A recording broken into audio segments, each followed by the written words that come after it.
question starts with how's the so do you have kids like and how old are they? Like, Yeah, I have two kids. If you remember, one is my daughter is 15 in high school, junior, and my son is 12. He's in junior high, 7th grade. so do you tell stories to them right now? I'm assuming not. No, I don't. So think of the time that you told a story to them. Have you ever told them story? I never. So what? While So away okay. So traveling, I never- when they were younger, how was the bedtime routine? Basically, I would, have we would read together. We would read children books together. You and your wife. Yes, or one or the other, or sometimes both of us. And so we would read the story together and explain the story, what the story means, and so forth. And in fact, when they were able to read for themselves, we asked them to read to us rather than us reading to them. And then if they have any questions, they don't understand, what does this mean? Then we would explain.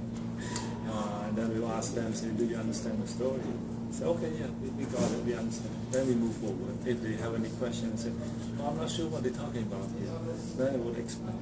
So that's how it is. When they were younger, we would read. And then when they were old enough to know how to read for themselves, we let them read to us. And then we check them how much they understand the story. Okay. But while I'm away, okay, go ahead. Yeah. So you were just saying that. So do you remember at any time that you were away from your kids and so how would you like? How were you communicating with them? Yeah, so sometimes we Tango. They seem to prefer Tango. What is Tango is similar, it's a video chat kind of. oh, like a Skype? Right, similar to Skype. And you could share pictures similar to the chat on and things like that. Oh. You can send picture, text, and or you can do the video. And then, they would use the video, the camera on the phone. They take something and show me talking at the same time. Say, this is what I see, this is what I'm referring to. Showing you the fish tank, whatnot, for example. So we do that.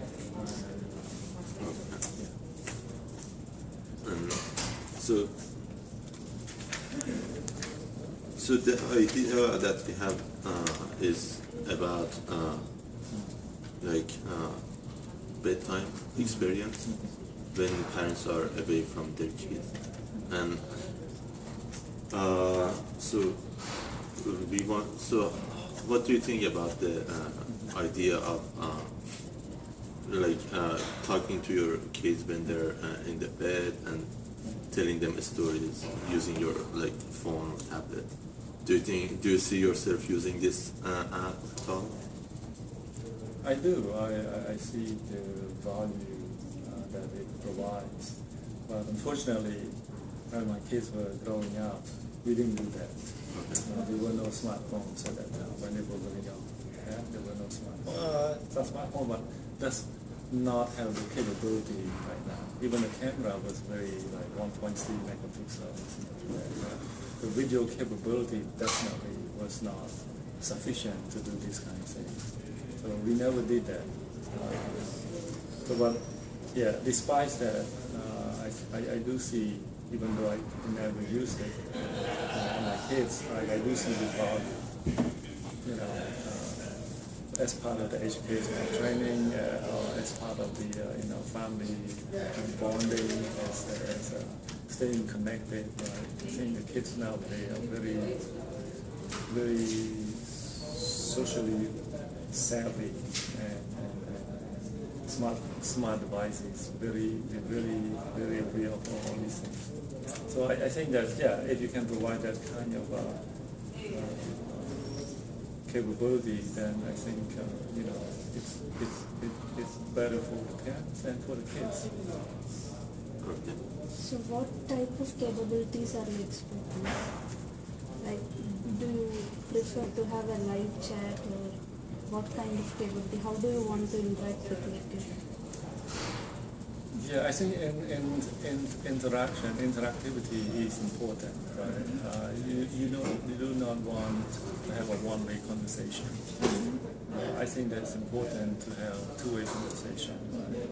You would either you read something to them and ask them to provide comments and feedback. How do you like it? And which part do you like? Which part you don't like? Which part you understand? Which part you don't understand? And let them provide comments. Just like after watching a movie, normally I do that. I say, okay, tell me which part of the movie you like, which part you didn't like, and why.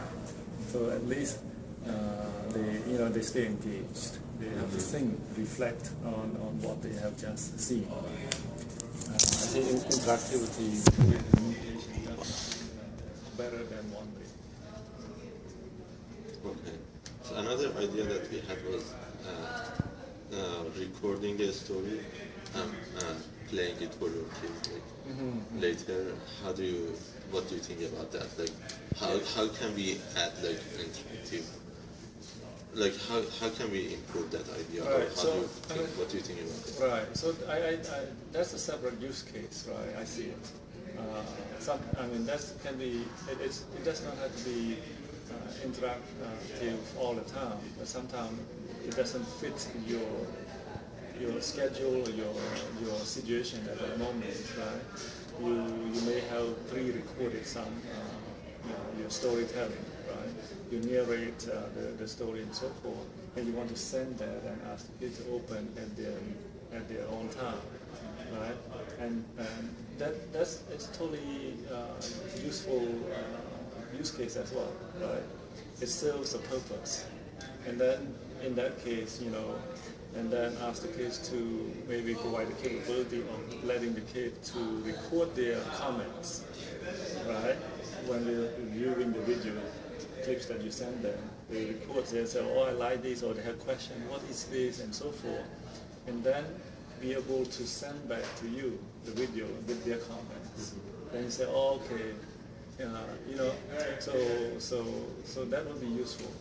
In terms of first, I think that they have to pay attention when you see something, because they know that you're expecting them to provide comments. So they have to watch and pay attention.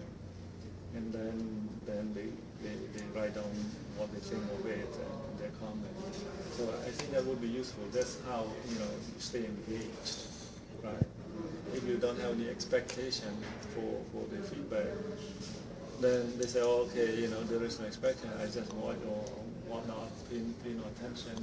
He's not going to check with me whether I like it or not. Right? So there is no. Maybe it's not as useful.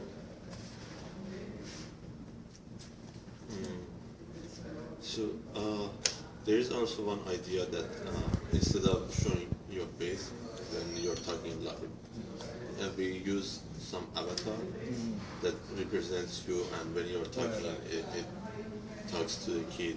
So how do you feel about that?